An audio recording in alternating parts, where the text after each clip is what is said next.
So, when the Infinity Saga wrapped up, most of us thought, that was it. We'd said our goodbyes to the original Avengers.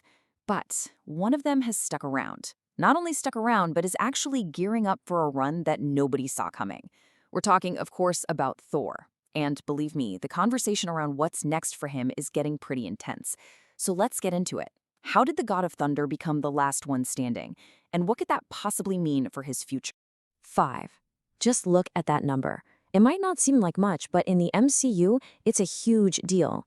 That's the number of solo movies Thor is on track to have. Think about that for a second. No other original Avenger even comes close. Not Iron Man, not Captain America. Somehow, Thor has outlasted them all. And this really brings us to the core of what we're talking about today. How in the world did the God of Thunder become the last original Avenger still headlining his own films? And maybe more importantly, after this wild journey from Shakespearean god to cosmic comedian, what's next? Well, the answer seems to be in this really fascinating push and pull between what the studio is doing and what the fans are saying.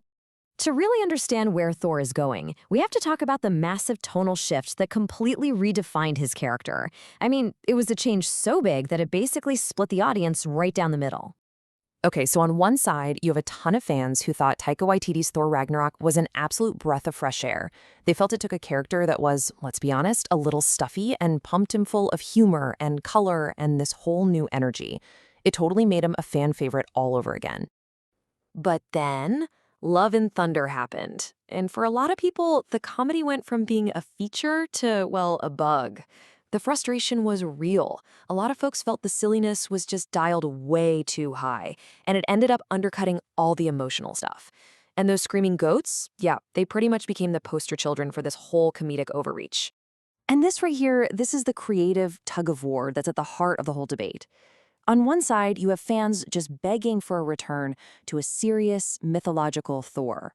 Something huge, with the epic feel of Lord of the Rings. And on the other side, there's this very real fear that his character is just going to become a running gag. Well, it seems like Marvel has heard that feedback loud and clear. Multiple reports are now confirming that Taika Waititi will not be back in the director's chair for the next one.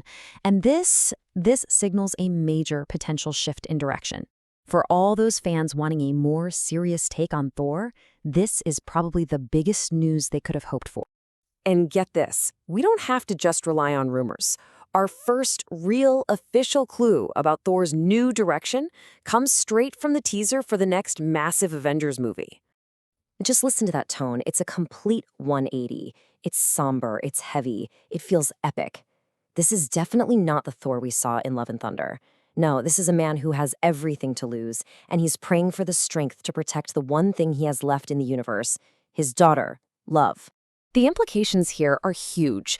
We are seeing a return to that serious, determined Thor from Infinity War, an arc that a lot of people think was his absolute peak. His motivation isn't about finding himself anymore, it's all about protecting his daughter. The stakes have become so personal, and that just raises the emotional weight of his entire story. What we're watching happen here is a classic character course correction. For a franchise this massive, one that relies on keeping you invested for years, this isn't just a creative choice. It's a critical business strategy. It's how a studio basically says, hey, we're listening, and tries to rebuild trust by realigning a character with the version that everybody fell in love with in the first place. But Marvel's course correction is only one part of this whole thing.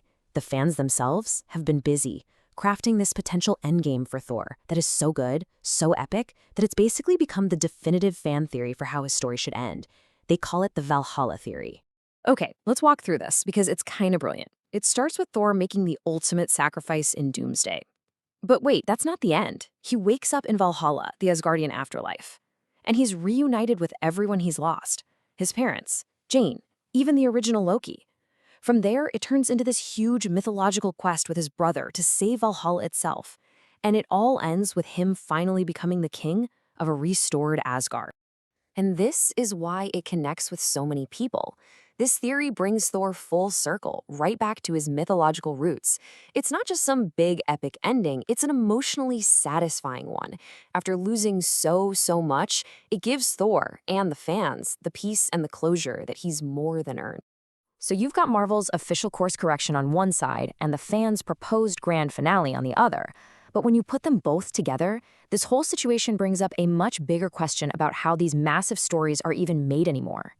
I mean, when you see such a direct response to fan criticism, you have to ask yourself, is this just the new normal? Creating these huge cinematic universes is no longer a one-way street. It's become this dynamic, sometimes heated conversation where what the audience thinks can actually shape the story. On one hand, that could lead to more satisfying movies that respect the fans. But it also creates a challenge, right? How do you listen to feedback while still taking bold, creative risks that people might not like at first? It's a real tightrope walk for these modern franchises. And hey, if all that isn't enough to chew on, there is one more little mystery that has everybody buzzing. In Deadpool and Wolverine, we see this quick clip of Thor, from the future apparently, crying over a dying Deadpool. No one has any idea what it means, not even Chris Hemsworth from what he says, but he promises we will get an answer someday. It just goes to show you, with Thor, the story is far from over.